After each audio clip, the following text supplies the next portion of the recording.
18वां अध्याय वानप्रस्थ और सन्यासी के धर्म। भगवान श्री कृष्ण कहते हैं, प्रिय उद्धव, यदि गृहस्थ मनुष्य वानप्रस्थ आश्रम में जाना चाहे तो अपनी पत्नी को पुत्रों के हाथ सौंप दे अथवा अपने साथ ही ले ले और फिर शांत चित्त से अपनी आयु का तीसरा भाग वन में ही रहकर व्यतीत करे। उसे वन के पवित्र कंद मूल और फलों से ही शरीर निर्वाह करना चाहिए। वस्त्र की जगह वृक्षों की छाल पहने अथवा घास पात और मृगछाला से ही काम निकाल ले। केश, रोएं, नख और मूछ दाढ़ी रूप शरीर के मल को हटाए नहीं। दातुन न करे, जल में घुसकर त्रिकाल स्नान करे और धरती पर ही पड़ रहे।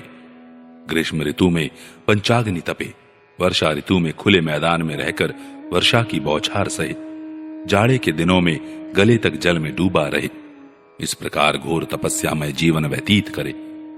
कंदमूलों को केवल आग में भूनकर खा ले अथवा समयानुसार पके हुए फल आदि के द्वारा ही काम चला ले। उन्हें कूटने की आवश्यकता हो तो ओखली में या सिल पर कूट ले, अन्यथा दांतों से ही चबा चबा कर खा ले।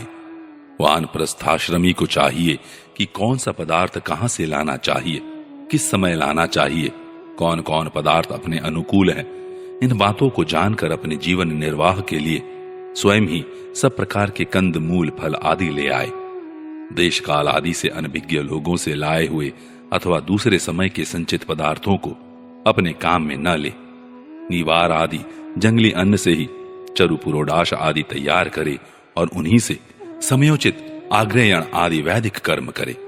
वानप्रस्थ हो जाने पर वेद विहित पशुओं द्वारा मेरा यजन न करे। वेद वेत्ताओं ने वानप्रस्थी के लिए अग्निहोत्र, दर्श, पौर्णमास और चातुर्मास्य आदि का वैसा ही विधान किया है जैसे गृहस्थों के लिए। इस घोर तपस्या करते करते मांस सूख जाने के कारण वानप्रस्थी की एक एक नस दिखने लगती है। वह इस तपस्या के द्वारा मेरी आराधना करके पहले तो ऋषियों के लोक में जाता है और वहां से फिर मेरे पास आ जाता है, क्योंकि तप मेरा ही स्वरूप है। प्रिय उद्धव, जो पुरुष बड़े कष्ट से किए हुए और मोक्ष देने वाले इस महान तपस्या को स्वर्ग, ब्रह्मलोक आदि छोटे मोटे फलों की प्राप्ति के लिए करता है, उससे बढ़कर मूर्ख और कौन होगा। इसलिए तपस्या का अनुष्ठान निष्काम भाव से ही करना चाहिए। प्यारे उद्धव, वानप्रस्थी जब अपने आश्रमोचित नियमों का पालन करने में असमर्थ हो जाएं, बुढ़ापे के कारण उसका शरीर कांपने लगे, तब यज्ञाग्नियों को भावना के द्वारा अपने अंतःकरण में आरोपित कर ले और अपना मन मुझ में लगाकर अग्नि में प्रवेश कर जाए। यदि उसकी समझ में यह बात आ जाए कि काम्य कर्मों से उनके फल स्वरूप जो लोक प्राप्त होते हैं वे नरकों के समान ही दुखपूर्ण हैं, और मन में लोक परलोक से पूरा वैराग्य हो जाए, तो विधि पूर्वक यज्ञाग्नियों का परित्याग करके सन्यास ले ले। जो वानप्रस्थी सन्यासी होना चाहे वह पहले वेद विधि के अनुसार 8 प्रकार के श्राद्ध और प्राजापत्य यज्ञ से मेरा यजन करे। इसके बाद अपना सर्वस्व ऋत्विज को दे दे, यज्ञाग्नियों को अपने प्राणों में लीन कर ले और फिर किसी भी स्थान, वस्तु और व्यक्तियों की अपेक्षा न रखकर स्वच्छंद विचरण करे। उद्धव जी, जब ब्राह्मण सन्यास लेने लगता है तब देवता लोग स्त्री पुत्रादि सगे संबंधियों का रूप धारण करके उसके सन्यास ग्रहण में विघ्न डालते हैं। वे सोचते हैं कि अरे, यह तो हम लोगों की अवहेलना कर हम लोगों को लांघ कर परमात्मा को प्राप्त होने जा रहा है। यदि सन्यासी वस्त्र धारण करे तो केवल लंगोटी लगा ले और अधिक से अधिक उसके ऊपर एक ऐसा छोटा सा टुकड़ा लपेट ले कि जिसमें लंगोटी ढक जाए, तथा आश्रमोचित दंड और कमंडलू के अतिरिक्त और कोई भी वस्तु अपने पास न रखे। यह नियम आपत्ति काल को छोड़कर सदा के लिए है। नेत्रों से धरती देखकर पैर रखे, कपड़े से छानकर जल पिए, मुंह से प्रत्येक बात सत्यपूत सत्य से पवित्र हुई ही निकाले, और शरीर से जितने भी काम करे बुद्धि पूर्वक सोच विचार कर ही करे। वाणी के लिए मौन, शरीर के लिए निश्चेष्ट स्थिति और मन के लिए प्राणायाम दंड है। जिसके पास ये तीनों दंड नहीं है वह केवल शरीर पर बांस के दंड धारण करने से दंडी स्वामी नहीं हो जाता। सन्यासी को चाहिए कि जातिच्युत और गोघाती आदि पतितों को छोड़कर चारों वर्णों की भिक्षा ले। केवल अनिश्चित 7 घरों से जितना मिल जाए उतने से ही संतोष कर ले। इस प्रकार भिक्षा लेकर बस्ती के बाहर जलाशय पर जाए, वहां हाथ पैर धोकर जल के द्वारा भिक्षा पवित्र कर ले।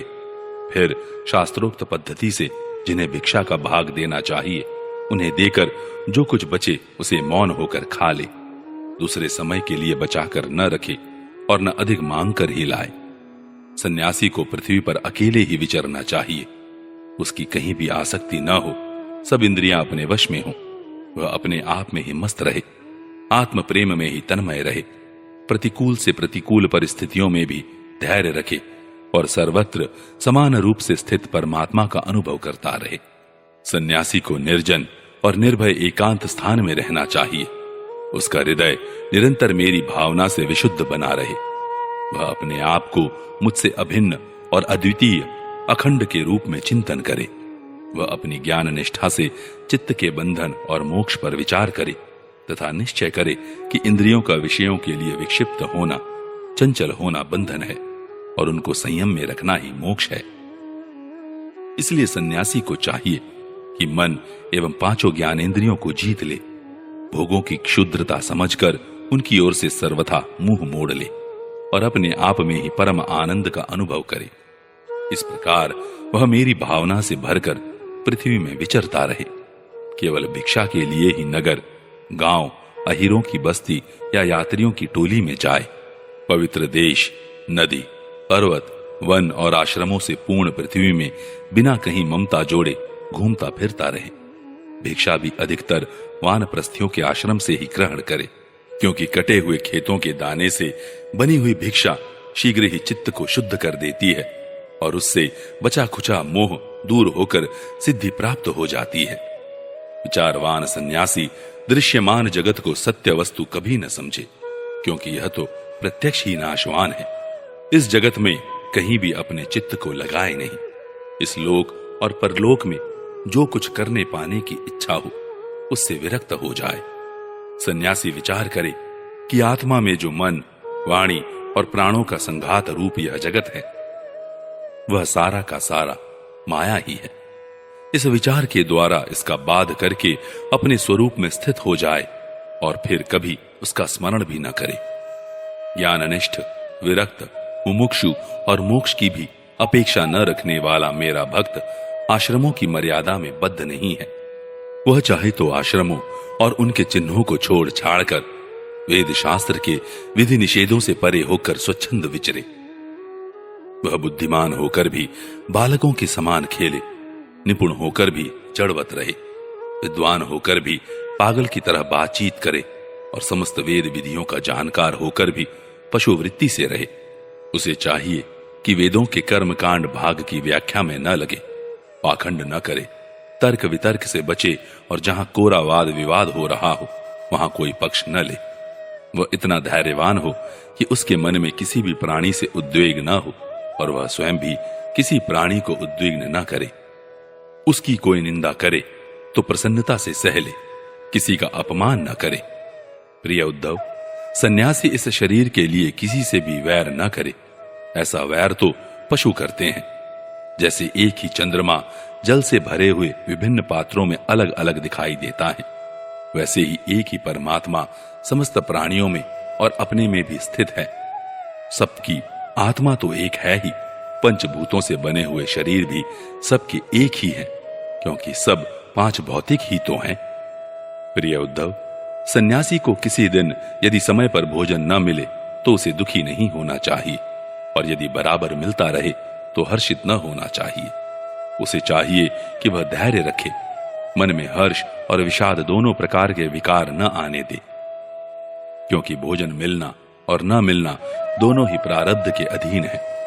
भिक्षा अवश्य मांगनी चाहिए, ऐसा करना उचित ही है, क्योंकि भिक्षा से ही प्राणों की रक्षा होती है।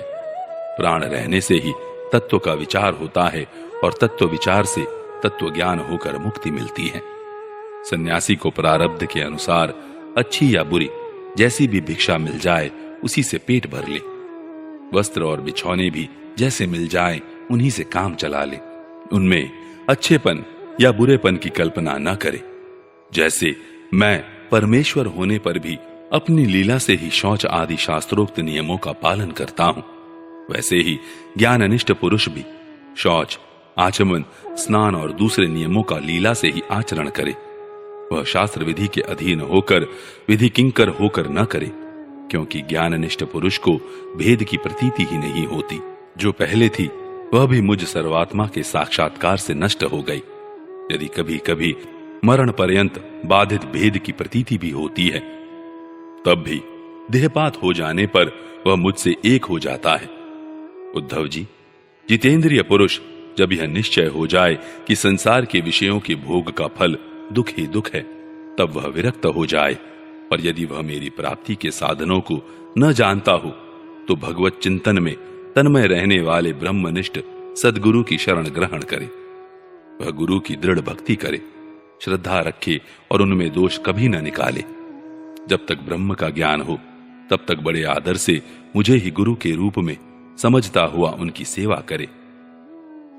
किंतु जिसने 5 इंद्रियां और मन, इन 6 पर विजय नहीं प्राप्त की है, जिसके इंद्रिय रूपी घोड़े और बुद्धि रूपी सारथी बिगड़े हुए हैं, और जिसके हृदय में न ज्ञान है और न तो वैराग्य, वह यदि त्रिदंडी सन्यासी का वेश धारण कर पेट पालता है, तो वह सन्यास धर्म का सत्यानाश ही कर रहा है और अपने पूज्य देवताओं को, अपने आप को और अपने हृदय में स्थित मुझको ठगने की चेष्टा करता है।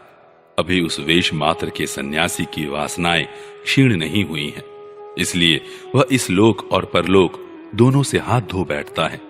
सन्यासी का मुख्य धर्म है शांति और अहिंसा। वानप्रस्थी का मुख्य धर्म है तपस्या और भगवत भाव। गृहस्थ का मुख्य धर्म है प्राणियों की रक्षा और यज्ञ याग तथा ब्रह्मचारी का मुख्य धर्म है आचार्य की सेवा। गृहस्थ भी केवल ऋतुकाल में ही अपनी स्त्री का सहवास करे। उसके लिए भी ब्रह्मचर्य, तपस्या, शौच, संतोष और समस्त प्राणियों के प्रति प्रेम भाव ये मुख्य धर्म है। मेरी उपासना तो सभी को करनी चाहिए। जो पुरुष इस प्रकार अनन्य भाव से अपने वर्णाश्रम धर्म के द्वारा मेरी सेवा में लगा रहता है और समस्त प्राणियों में मेरी भावना करता रहता है, उसे मेरी अविचल भक्ति प्राप्त हो जाती है। उद्धव जी, मैं संपूर्ण लोकों का एकमात्र स्वामी, सबकी उत्पत्ति और प्रलय का परम कारण ब्रह्म हूं। नित्य निरंतर बढ़ने वाली अखंड भक्ति के द्वारा वह मुझे प्राप्त कर लेता है।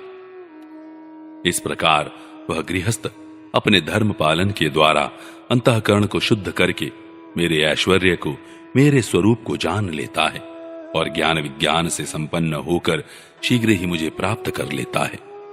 मैंने तुम्हें यह सदाचार रूप वर्णाश्रमियों का धर्म बतलाया है। यदि इस धर्मानुष्ठान में मेरी भक्ति का पुट लग जाए, तब तो इससे अनायास ही परम कल्याण स्वरूप मोक्ष की प्राप्ति हो जाए। साधु स्वभाव उद्धव, तुमने मुझसे जो प्रश्न किया था उसका उत्तर मैंने दे दिया और यह बतला दिया कि अपने धर्म का पालन करने वाला भक्त मुझ पर ब्रह्म स्वरूप को किस प्रकार प्राप्त होता है।